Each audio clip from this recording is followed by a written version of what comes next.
Hello everyone, আজকের ভিডিওতে আমরা HTML, CSS এবং জাভাস্ক্রিপ্ট দিয়ে যে পোর্টফোলিও প্রজেক্টটা তৈরি করেছিলাম এটাকে ডিপ্লয় করে লাইভ করব। এটা করার আগে একটা ছোট্ট কাজ বাকি আছে। দেখেন, আমি যখন অ্যাবাউটে ক্লিক করতেছি সে কিন্তু কোথাও আমাকে নিয়ে যাচ্ছে না। আমরা যদি একটু আমাদের কোডটাতে একটুখানি দেখি, এটা আছে হচ্ছে একদম আমাদের এই টপ লেয়ারে। দেখেন, আমরা কিন্তু সব জায়গায় জাস্ট হেডারটাকে কপি করে দিয়ে রাখছি। তো যখন আমি অ্যাবাউটে ক্লিক করব তখন সে আমাকে অ্যাবাউটে নিয়ে যাবে, এবং যখন আমি ক্লিক করব হচ্ছে সার্ভিসেসে, সে কিন্তু আমাকে সার্ভিসেসের যেই প্যারামিটারটা আছে এখানে নিয়ে যাবে, এবং পোর্টফোলিও করলে হচ্ছে পোর্টফোলিও, এবং পাশাপাশি কন্টাক্টে ক্লিক করলে আমাকে কন্টাক্টে নিয়ে যাবে। এখন দেখেন, আমরা যখনই কিছু ডেভেলপ করছি প্রত্যেকটার কিন্তু একটা আইডি দেওয়া আছে, রাইট? যদি অ্যাবাউটে যাই আইডি, অ্যাবাউট সার্ভিসেসে আইডি, সার্ভিসেস। এখন দেখেন, যদি আমি সার্ভিসেসে ক্লিক করি ও কিন্তু সার্ভিসেস আমাকে নিয়ে যাচ্ছে, রাইট? যদি আমি আবার উপরে যাই কন্ট্যাক্টে ক্লিক করি সে কিন্তু আমাকে কন্ট্যাক্টে নিয়ে যাচ্ছে। তার মানে কাজটা কিন্তু ঠিকঠাক মতো হচ্ছে, কিন্তু খুব ফাস্টার হচ্ছে, আমি কিন্তু অ্যানিমেশনটা পাচ্ছি না। এটা পাওয়ার জন্য আমি যে কাজটা করব, আমাদের এই যে style.css এর একদম টপে চলে যাব। টপে গিয়ে আমি একটা গ্লোবাল এই যে বডি আছে, বডির পরে বা একদম উপরে দিতে পারি, যেহেতু এটা আমাদের থাকবে হচ্ছে স্টার মার্কের পরে, বা এখানে দিতে পারি। এটা হচ্ছে আমাদের ওভারঅল যে HTML আছে এটার ভিতরে বলে দিব এইখানে একটা স্ক্রোল যেই বিহেভিয়ার থাকবে, এই বিহেভিয়ারটা হয়ে যাবে হচ্ছে স্মুথ। মানে আমার এই পুরো HTML, এটা তো পুরো HTML কন্টেন্ট, এইখানে যখনই কেউ কোনো মানে অ্যানিমেশন বা কি বলে স্ক্রোল বিহেভিয়ার চলবে, এটা কিন্তু স্মুথলি যাবে। দেখুন, এখন আমি যেখানেই ক্লিক করি, কন্ট্যাক্টে ক্লিক করি, স্মুথলি কিন্তু যাচ্ছে। এখানে কিন্তু আমাদের আরেকটা ছোট্ট প্রবলেম আছে। দেখেন, আমাদের হেডারটা কিন্তু সবসময় ভিজিবল থাকতেছে না। যদি আপনি চান যে না, আমার যে হেডারটা আছে এটা সবসময় ভিজিবল থাকবে, দেখেন হেডারের যে কোডটুকু এটা কিন্তু আছে মূলত আকারে আমার এই ন্যাবের ভিতরে, রাইট? এই ন্যাবটুকু হচ্ছে আমার এই উপরের লেয়ারের ন্যাব। আমরা কিন্তু এই ন্যাবটার ভিতরে এসে কিছু কাজ করতে পারি। যদি আপনি চান যে না, আমার এটা সবসময় ফিক্স জায়গাতে থাকবে, বা পজিশনটা যদি আপনি বলেন যে না ফিক্স থাকবে না, স্টিকি করে দিব। আপনি যদি স্টিকি করেন, স্টিকি করলে, বা যদি আমি বলে দিই এখানে টপ হবে আমার 0 এবং লেফট হবে হচ্ছে আমার 0, দেখি কাজটা করে কিনা। এই যে স্টিকি করলে কিন্তু সে থাকতেছে, কিন্তু স্টিকি থেকে সবচেয়ে ভালো হবে যদি আমি এটাকে এখন ফিক্সড করে দিই, রাইট? যে আমার হেডারটা সবসময় থাকবে। ফিক্সড করলে আমার আর টপ লেফটের কোনো দরকার নাই, আমি ফিক্সড করলাম। দেখেন, এখন কিন্তু সবসময় সে আসে এখানে, রাইট? ফিক্স করার পরে আমি আরেকটা কাজ করব, এটার যে ব্যাকগ্রাউন্ড, এটার ব্যাকগ্রাউন্ডটা করে দিব হচ্ছে আমার যে ব্যাকগ্রাউন্ডটা আছে বডি ব্যাকগ্রাউন্ড এইটা। দেখেন, এখন কিন্তু সে ফুললি একটা বডি ব্যাকগ্রাউন্ডও কিন্তু পাচ্ছে, রাইট? এখন উপর থেকে যে প্যাডিংটা পাচ্ছে, এটা যদি আমি একটুখানি আমাদের যে হেডারটা আছে, হেডার ট্যাগটা আছে, এটাতে যাই, এটাতে মূলত আকারে হয়তোবা আমরা কোথাও একটা প্যাডিং বা মার্জিন, যে কন্টেইনারে হয়তোবা কিছু একটা দিয়ে রাখছি, যে কারণে সে পাচ্ছে। যদি আমরা একটু যাই কন্টেইনারে, তো এই যে এইখান থেকে সে কিন্তু একটা প্যাডিং পাচ্ছে। এই যে দেখেন, এই প্যাডিংটাকে আপনারা ম্যানিপুলেট করতে পারেন, করে কিন্তু এটাকে ফিক্সড করতে পারেন, রাইট? এবং এইখানে আমরা আরেকটা কাজ করব, সেটা হচ্ছে এইটার যেই উইডথটা আছে, উইডথটা বলে দিব হচ্ছে ফুল বা 100% বলতে পারেন, 100%। এই যে পুরো উইডথটা কিন্তু সে নিচ্ছে। এখন উইথ পুরোটা নিলে, বা যদি আমরা এটাকে জাস্ট এইভাবে করে দিই, আমাদের প্রথমত মনে হয় সাইড বাই সাইড ছিল, হ্যাঁ। তো ফিক্স যেহেতু করছি, লেফট করে দিই হচ্ছে 0, লেফটে চলে যাচ্ছে। উইথ যদি করে দিই আমি 100%, উইথ কিন্তু সে নিচ্ছে। এই যে, তো এখন এইখানে যেহেতু আমরা এখানে ফুল উইথ দিছি, আমরা একটা কাজ করি, সেটা হচ্ছে আমাদের যে কন্টেনারের যে সেটআপটা ছিল প্যাডিং 10 পিক্সেল, মানে পাশাপাশি 10 পিক্সেলে থাকবে। তো আমরা একটা প্যাডিং এখানে দেই, ঠিক আছে? এটাকে সরায় দেই, সরায় আমরা একটা প্যাডিং নিয়ে আসি, যে এখান থেকে যে প্যাডিংটা হবে সেটা দিয়ে দেই 10 পিক্সেল এবং 0, বা উপর নিচে আমার দরকার নাই, উপর নিচে 0 আমি দিয়ে দিব, ডানে বামে 10%। এই যে দেখেন, এখন কিন্তু সে একদম উপরে চলে আসছে। এবং যদি আমরা টপে কি এটা যাবে, টপে যদি দিয়ে দিই টপ 0, হ্যাঁ এই যে টপ 0, এখন দেখেন আমার কিন্তু পুরোটা, এই যে এখন এইখানে এটা ওভারফ্লো হচ্ছে। আমি একটা জেড ইন্ডেক্স দিয়ে দিব, যাতে করে এইটার যে ভ্যালুটা, এটা সবচেয়ে বেশি হবে। ধরেন জেড ইনডেক্স 5 দিই। আমার অ্যাপ্লিকেশনে 2 দেওয়া আছে। এটার এই পর্যায়ে এটাকে জেড ইনডেক্স কম্পেয়ারেবল করার জন্য। তো আমি এটাকে 5 দিয়ে দিই। দেখেন এখন কিন্তু আমি যদি এখানে সার্ভিসেসে ক্লিক করি, পোর্টফোলিওতে ক্লিক করি, কন্টাক্টে ক্লিক করি বা হোমে ক্লিক করলে আমাকে কিন্তু সে হেডারে নিয়ে যাচ্ছে। তার মানে আমার জিনিসটা কিন্তু পারফেক্টলি একটা অ্যালাইন হইছে। এইখানে কিন্তু আমার আরেকটা বাটন লাগবে, রাইট? কেন লাগবে? এটা লাগার একটা কারণ আছে। কারণ আমার কিন্তু একটা কি বলে একটা সিভি আছে, রাইট? সিভিটাকে আমার এখানে বসাতে হবে। তো এইটাকে বসানোর জন্য আমরা চলে যাব হচ্ছে আমাদের যে কন্টাক্ট ফর্মটা আছে এইখানে। কন্টাক্ট ফর্মের এই যেই বাটনগুলো আছে, ডিপটা আছে, ডিপের পরে আমি আরেকটা অ্যাঙ্কার ট্যাগ দিব। এইখানে বলে দিব, জাস্ট লিখে দিব হচ্ছে ডাউনলোড সিভি, রাইট? এবং এইটার ক্লাস নেমটা দিয়ে দিব হচ্ছে, ক্লাসটা হয়ে যাবে হচ্ছে অ্যাজ এ বিটিএন দেওয়ার পরে খুব সম্ভবত আমরা একটা দেখব, সেটা হচ্ছে এই হচ্ছে আমাদের ডাউনলোড বাটন। বা আমি যদি এটাকে এইটা কেন এইখানে চলে আসবে একটুখানি দেখি। আমরা বিটিএন এ কি রাখছি বিটিএন ক্লাস নেমে, ওকে। তো বিটিএন আচ্ছা, এখান থেকে এটা কেন এটার পাশাপাশি যাচ্ছে না, এটা একটা দেখার বিষয়। সেটা হচ্ছে সোশ্যাল আইকনস নামে যে ক্লাসটা নিছি আমরা, এইখানে কি করছি, এইখানে মার্জিন টপ আছে। তো মার্জিন টপ তো থাকবেই, দ্যাটস ওকে, মার্জিন টপ সে নিচ্ছে। আরেকটা কাজ করতে পারি, এত ঝামেলা না করে আমরা এইখানে দিয়ে দিব হচ্ছে বিটিএন ডাউনলোড, ঠিক আছে? তো বিটিএন ডাউনলোডে আমরা একটা কাজ করে দিব, সেটা হচ্ছে যাব হচ্ছে গ্লোবালি, যেখানে আমার বিটিএন ক্লাস নেমটা আছে ওইখানে বিটিএন। এখন এইটার নিচে আইসা আমি আরেকটা নিব হচ্ছে BTN download, BTN not that one, BTN download. এখানে বলে দিলাম মার্জিন টপ হয়ে যাবে আমার ধরেন 30 পিক্সেল। কিন্তু এটা মার্জিন টপটা নিচ্ছে না, সামহাও আমরা কিছু একটা ভুল করতেছি। এটা আছে হচ্ছে আমার এই ডিপটার ভিতরে, এই যে সোশ্যাল আইকনস, আচ্ছা আইকনসের পরে এই কন্টাক্ট লেফটের ভিতরে আছে। আমরা কন্টাক্ট লেফটের ভিতরে যাই, ফ্লেক্স বেসিস আছে, ঠিক আছে দিলাম। তারপরে এই হোভার এইটার পরে যদি আমি এইখানে জাস্ট একটা ব্যাকগ্রাউন্ড দিই, ব্যাকগ্রাউন্ড ব্লু, হ্যাঁ ও তো সব কয়টাকেই পাচ্ছে, কিন্তু আমার কথা হচ্ছে ও মার্জিনটা কেন নিতে পারতেছে। এটা খুব সম্ভবত আমাদের বিটিএনে কোনো ক্লাস নেম কি আমরা রিফ্যাক্টর করছি। ধরেন আমি এখান থেকে সব কিছুকে কমাই দিই, ওকে। আচ্ছা এখন ঠিক আছে, মার্জিন টপ যখন আমার 20 আছে তখনও ঠিক আছে, নাও প্যাডিং, আচ্ছা ঠিক আছে, একটা কাজ করা যায়, সেটা হচ্ছে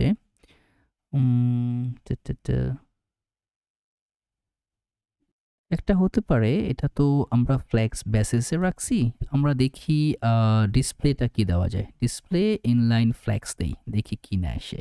এই যে আচ্ছা, ডিসপ্লে ফ্লেক্সের জন্য ঝামেলাটা করতেছিল। এখন যদি দেই, হ্যাঁ এটাই প্রবলেম ছিল। তো আমরা দুইটা কাজ করতে পারি, এটা না দিয়ে এটা থাক, আমরা এখান থেকে ডিসপ্লে দিয়ে দিতে পারি যে কোন ডিসপ্লেতে কোথায় দেখাবে, ইনলাইন ফ্ল্যাক্স দেখাবে দোনো জায়গায়, তার মানে এইখানেও থাকবে যা এবং এই পাশেও সেটা, ওকে পারফেক্ট। তাহলে কিন্তু আমাদের এই ক্লাস নেমটা আর লাগছে না।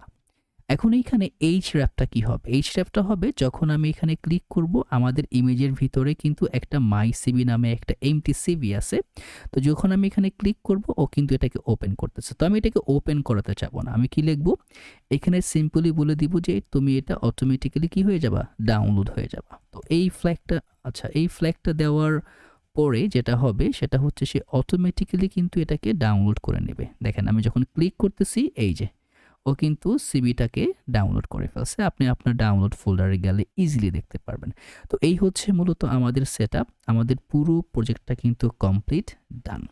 এখন এটাকে আমরা কিভাবে লাইভ করব?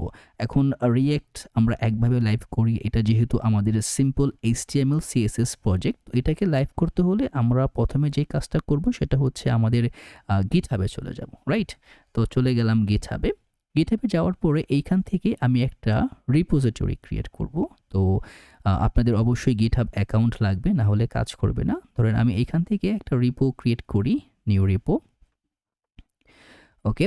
এবং এর অ্যাক্সেসটা এটা ডেসক্রিপশনে দেওয়া থাকবে আপনাদের রিপো লিঙ্কটা। অবশ্যই এটাকে যদি আপনারা চান নিজস্বভাবে ক্লোন করে কাজ করতে পারেন, কোনো সমস্যা নাই। এবং অবশ্যই ভিডিওটাতে লাইক করে দিবেন, চাইলে শেয়ারও করতে পারেন আর সাবস্ক্রাইব করে দিবেন চ্যানেলটা, কারণ আরও অনেক কিছু আমি নিয়ে আসতেছি। তো এইখানে থাকবে নরমালি যেটা সেটা হচ্ছে HTML পোর্টফোলিও। ওকে? এই হচ্ছে আমি এইটাকে আমি আমার অ্যাকাউন্টটাকে সিলেক্ট করি। পাশাপাশি এটাকে আমি পাবলিক রাখতেছি, যে কেউ চাইলে অ্যাক্সেস করতে পারে। Create a repository. আমার কিন্তু রিপো ক্রিয়েট করা হয়ে গেছে।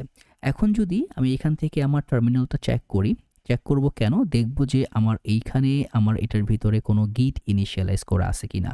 এই কাজটা যখন করবেন তখন আপনাদের অবশ্যই গিট নামে একটা ফাইল আছে, মানে প্যাকেজ আছে, বা বলতে পারেন গিটটাকে ইনস্টল করতে হবে। তো গিট ডাউনলোড এইখানে আপনাদের এইখানে গিয়ে এটাকে ইনস্টল করতে হবে। আপনার যে মেশিনে থাকবেন অটোমেটিক্যালি এটা চলে আসবে। ডাউনলোড করে প্রসিজার ফলো করে ইনস্টল করবেন। যদি না পারেন তাহলে অবশ্যই কমেন্টে জানাবেন, আমি চেষ্টা করব একটা সেপারেট ভিডিও বানিয়ে এটাকে কনফিগার করে দেওয়ার। এখন যেহেতু আমার এখানে গিট আছে, আমি সবকিছু ক্লিয়ার করে ফেলি। এখান থেকে দিই গিট স্ট্যাটাস, যে এই প্রজেক্টে গিট ইনিশিয়ালাইজ করা আছে কিনা, নাই। তো আমি এখান থেকে প্রথম কমেন্টটা লিখবো হচ্ছে গিট ইনিট, তার মানে হচ্ছে গিটটাকে এই প্রজেক্টে ইনিশিয়ালাইজ করা। অবশ্যই চেক করবেন আপনি আপনার প্রজেক্টের ভিতরে আছেন কিনা। তারপরে গিট অ্যাড ডট, সব কিছু এটাতে অ্যাড করার জন্য, রাইট? তারপরে আছে গিট অ্যাড ডট গিট কমিট, এইখানে দিয়ে দিব হচ্ছে ইনিশিয়াল কমিট। এখন এইটা করার পরে দেখেন এইখানে কোডটাকে যখন আপনি পুশ করতে চান বা আপনার লোকাল কোডটা যখন গিটহাবে নিয়ে আসবেন, তখন জিনিসটা কীভাবে বলতেছে, দুইভাবে আনতে পারবেন। Create a new repository on the command line, এই কমান্ড লাইন থেকেও কিন্তু আপনি চাইলে রিপোজিটরি ক্রিয়েট করতে পারেন। তার পাশাপাশি আপনি push an existing repository from the command line, যে আপনার যেটা আমরা করতে চাচ্ছি, রাইট? আমরা কিন্তু আমাদের যেই কোডটা কিন্তু অলরেডি মানে পাবলিশেবল করা আছে, মানে এইখানে অ্যাড করা আছে। তো আমরা এইটাকে ফলো করব। আপনার ৩টাকে একই সাথে কপি করে যদি কমন লাইনে দেন, সে কিন্তু কাজ করবে, কোনো সমস্যা নাই। আর যদি বলেন যে না আমি একটা একটা করে যাব, এটা তো আপনার কোনো প্রবলেম নাই, সে কাজ করবে। তো অ্যাকচুয়ালি এটা সে কি করতেছে, আমরা যদি একটু খেয়াল করি, দেখেন এখানে সে কয়েকটা কাজ করতেছে। একটা হচ্ছে এই যে আমার যে HTTPS দিয়ে যে রিপোর্ট আমি তৈরি করছি, এই রিপোর্ট সঙ্গে আমার লোকাল রিপোর্টটা কানেক্ট করতেছে, পাশাপাশি ব্রাঞ্চ তৈরি করতেছে এবং পুশ করতেছে মেইনে। এইটা করলে দেখবেন আপনার ফোল্ডারে ডট কিট নামে কিন্তু একটা ফাইল তৈরি হবে, তখন আপনার প্রজেক্টটা ইনিশিয়ালাইজ হয়ে গেছে। এখন যদি আমি এটাকে রিলোড দেই, এই যে দেখেন আমার এইখানে কিন্তু এই ইন্ডেক্স, ইমেজেস এবং স্টাইল সব কিছু কিন্তু চলে আসছে। এখন কথা হচ্ছে আমরা এটাকে কিভাবে লাইভ করব, কারণ এই জিনিসটা কিন্তু আমার লোকালি আছে, যেটা কিনা শুধুমাত্র আমি আমার লোকাল মেশিন থেকে অ্যাক্সেস করতে পারবো। তো এখন যদি আমি চাই সবাই আমার যার কাছে ইন্টারনেট থাকুক, সে কিন্তু আমার এটা দেখতে পারবে। এটাকে ডিপ্লয় করা একদম সিম্পল। এই যে প্রজেক্টটি আপনি গিটহাবে এটাকে জাস্ট মানে পাঠাইছেন, এখান থেকে যাবেন হচ্ছে সেটিংসে যাওয়ার পরে দেখেন এইখানে এই পেজেস নামে একটা ট্যাব আছে লেফট সাইডে, এটাতে ক্লিক করেন। এটাতে ক্লিক করলে পরে দেখেন এইখানে গিটহাব পেজেস বলতেছে, GitHub pages is designed to host your personal organization or project pages from a git repo। তার মানে আপনার গিটহাব রিপোজিটরি কিন্তু এইখানেই ডিপ্লয় করতে পারবেন, কিন্তু এখানে একটা ক্যাচ আছে। ডিপ্লয় হবে হচ্ছে আপনার নর্মাল HTML CSS গুলো ডিপ্লয় করা যায়, যদি রিঅ্যাক্ট বা নেক্সট.js দিয়ে যখন প্রজেক্ট করবেন তখন কিন্তু এগুলো এখান থেকে হবে না, ডিফারেন্ট কনফিগারেশন লাগবে। তো আমি এখান থেকে সোর্স ডিপ্লয় করব হচ্ছে আমার একটা ব্রাঞ্চ থেকে, ব্রাঞ্চটা সিলেক্টেবল করাই আছে। এখান থেকে আমাকে ব্রাঞ্চ চুজ করতে হবে। আমার প্রজেক্টটা যখন আমি সাবমিট করছি, দেখেন আমি কিন্তু করছি হচ্ছে মেইন ব্রাঞ্চ থেকে। ইভেন দো যদি আপনি এইখানে করে আসেন, আপনি দেখবেন যে এই যে আমার কিন্তু মেইনটা সিলেক্ট করা। আপনি যেই ব্রাঞ্চটাকে পুশ দিবেন আপনার ওই ব্রাঞ্চটা সিলেক্ট থাকতে হবে। তো আমি এইখান থেকে এই জায়গাতে এসে এখান থেকে সিলেক্ট করব হচ্ছে মেইন, রাইট? এবং সেভ দিয়ে দিব। সেভ দেওয়ার সঙ্গে সঙ্গে সে কী করবে, একটু সময় নেবে, রাইট? এটা একদম ইনিশিয়ালি কিন্তু চলে আসবে না, একটু রিলোড দিতে হবে, কিছুটা সময় দিতে হবে, কারণ সে কিন্তু এখন ডিপ্লয়মেন্ট প্রসেসটা শুরু করছে। তো আমরা একটু সময় দেই, ও তার মতো করে এটাকে ডিপ্লয় করুক। এবং এইখান থেকে আপনার এই যে অ্যাড জেকিউএল থিম করতে পারেন আপনার সাইডে। তো এখানে অনেক কিছু আছে, কাস্টম ডোমেন অ্যাড করতে পারেন। তো এগুলো অনেক ফিচার আছে, চাইলে আপনি এটাকে অ্যাক্সেস করতে পারেন। তো আমি একটু সময় দেই, আমি একটু বের হয়ে যাই এখান থেকে, আবার সেটিংসে আসি। ওকে, এখনও না, এই যে repository name I think pages. Okay, deploy branch এখনও ডিপ্লয় হচ্ছে। ওকে, এই যে দেখেন জাস্ট কিছু এখানে ঘোরাঘুরি করেন, দেখবেন একটু সময় দিতে হবে, সে ততক্ষণে ডিপ্লয় করবে। এই যে দেখেন আমার কিন্তু আমার রিপো দিয়ে সে কিন্তু এই যে HTML পোর্টফোলিওতে ডিপ্লয় করছে। বিজনেস সাইডে দেই, এখন দেখেন সিম্পলি কিন্তু সে আমার ওয়েবসাইটে চলে আসছে। বাকি সব কিছু সুন্দর মতো। এই ইমেজগুলো আপনারা পাবলিকে রাখবেন, না হলে কিন্তু অ্যাক্সেস করতে পারবেন না। ঠিক আছে, কিছু ইমেজ আসবে, কিছু ইমেজ পাবলিকলি হ্যান্ডেল করতে হবে, না হলে আসবে না। চলে যায় সার্ভিসেসে, পোর্টফোলিওতে, কন্টাক্টে, এই যে কন্টাক্ট আছে, তারপরে হোম আছে। তার মানে পুরোপুরি জিনিসটা কিন্তু এখন আপনি চাইলে আপনার এই প্রজেক্টটা যদি চান যে কাউকে আপনি শেয়ার করবেন, চাইলে কিন্তু শেয়ার করতে পারেন ইজিলি। আপনার জাস্ট একদম সিম্পল HTML, CSS, জাভাস্ক্রিপ্ট দিয়ে কিন্তু আমরা কনফিগার করতে পারছি। তো এই হচ্ছে মোটামুটি আকারে আমাদের এই প্রজেক্টটা। এটার লিঙ্কটাও আমি ডেসক্রিপশনে দিয়ে দেবো, পাশাপাশি এই পুরো সেটআপটা আমি এখানে পাঠিয়ে দিব। এখানে যদি আপনারা এটাকে ক্লোন করেন তাহলে একটা ছোট্ট কাজ করতে হবে। কাজটা কি আমি আপনাদেরকে একটুখানি দেখাই। সেটা হচ্ছে আমি যে কাজটা করব, আমাদের যে সেগমেন্টের যে কন্টাক্ট পোর্শনটা আছে, রাইট, চলে যায় কন্টাক্টে, কোথায়, এইখানে। এই কন্টাক্টের পরে এই যে স্ক্রিপ্টটা আছে না, স্ক্রিপ্টের ভিতরে আমি একটা কাজ করব। এইখানে এই যে ডক্সের যে লিঙ্কটা, এটাকে আমি রিমুভ করে দিব, কারণ এটা হচ্ছে আমার ইউআরএল, রাইট। আপনারা আপনাদেরটা সেট করে কাজ করবেন, রাইট। তো যদি আপনারা ক্লোন করেন তাহলে আপনাদেরটা দিয়ে কাজ করবেন। আমি জাস্ট এটাকে পুশ করে দেই, git commit contact URL removed get push। তার মানে আমি এইখান থেকে, আপনারা যদি এটাকে ক্লোন করে কাজ করেন তাহলে কিন্তু আপনাদেরকে এই লিঙ্কটা এখানে বসায় নিতে হবে। ওকে, তো অল দ্য বেস্ট। আমার মনে হয় আপনারা ঠিকঠাক মতো কাজ করতে পারবেন। তো যদি কোনো প্রবলেম হয় অবশ্যই জানাবেন কমেন্টে, আমি চেষ্টা করব রিচ আউট করে প্রবলেম রিজলভ করার। তো এটাই হচ্ছে এই প্রজেক্টের পুরোপুরি শেষ ফান্ডামেন্টাল। আশা করি আমরা যখন নেক্সট একটা প্রজেক্ট যেটা আছে আমাদের পোর্টফোলিও, আই থিঙ্ক পোর্টফোলিও 5, হ্যাঁ, আমরা নেক্সটে এই প্রজেক্টটা করব, একদম পুরোপুরি নেক্সট দিয়ে করব। তো আশা করি আপনারা এটা কমপ্লিট করবেন। আমরা এটা খুব শীঘ্রই শুরু করব। ততক্ষণ অবধি সবাই ভালো থাকবেন।